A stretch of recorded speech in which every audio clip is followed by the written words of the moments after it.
Welcome to The Explainer. Today, we are breaking down something huge, OpenAI's surprise comeback to the world of open weight models with their new GPT-OSS.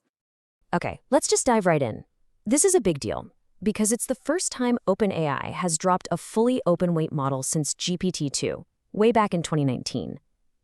Now, 6 years is basically an eternity in AI time, so a lot has changed. We're going to walk through all the key upgrades that make this new model so special.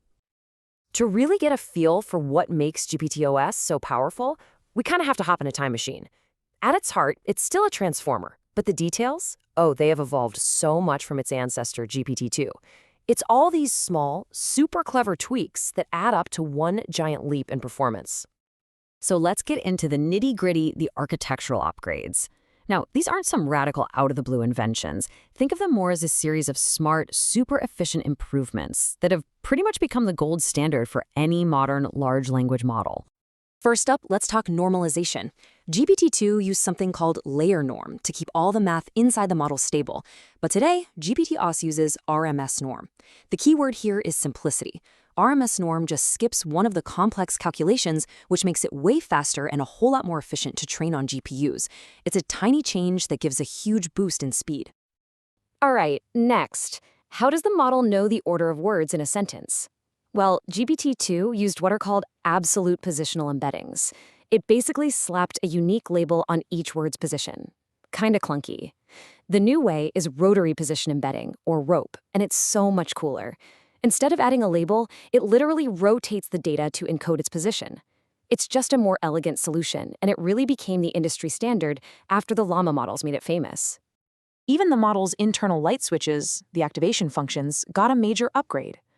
GPT-2 used GLU. GPT-5 uses a variant called SWIGLU, and this is a total win-win. Not only is SWIGLU a little cheaper to compute, but it also lets the model be more expressive. So you get better performance, but with fewer parameters. More bang for your buck. Here's another great efficiency hack, and it's in the attention mechanism. The old way, multi-head attention, was like giving every single worker their own full set of tools. Super redundant. Grouped query attention, or GQA, is just smarter. It tells multiple workers, hey, you guys can share these tools. And that simple change drastically cuts down the model's memory usage when it's running, all without really hurting performance. The tricks don't stop there.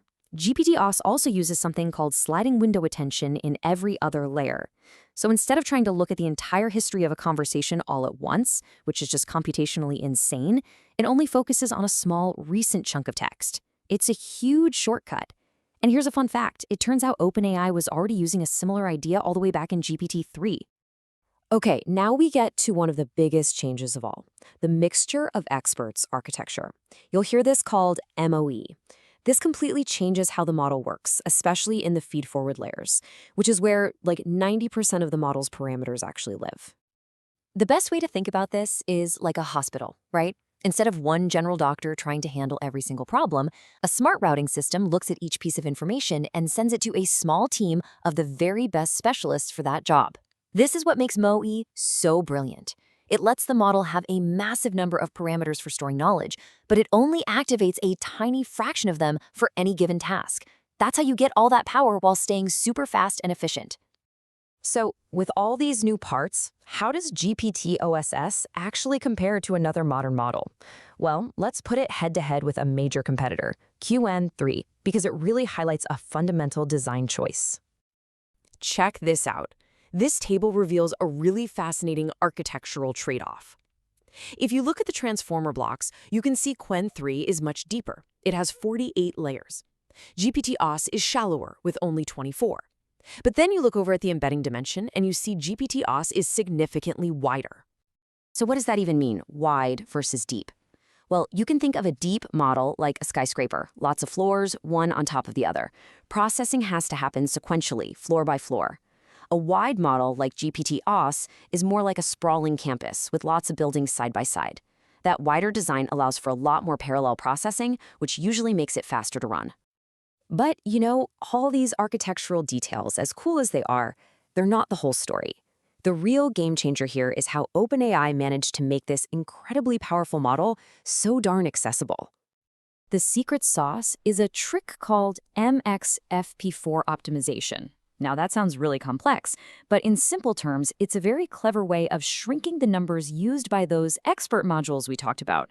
It squeezes them down into a special 4-bit format, and that drastically reduces the model's memory footprint without a major hit to its performance. And the impact of this is just huge. I mean, look at this. Without this optimization, the 20 billion parameter model would need 48 gigabytes of VRAM. With MX FP4, that drops all the way down to just 16 gigabytes. That is a 2/3 reduction, and it completely changes who can actually run this thing. So what this means in the real world is that the giant 120 billion parameter model can run on a single server GPU, and the 20 billion model, that can run on a modern gaming PC. This means no more needing these complex, super expensive multi-GPU setups.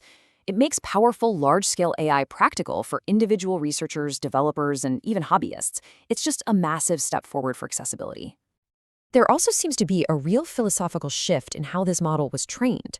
The docs make it clear that GPT-OSS was trained heavily on reasoning tasks, things like math, coding, and logic puzzles.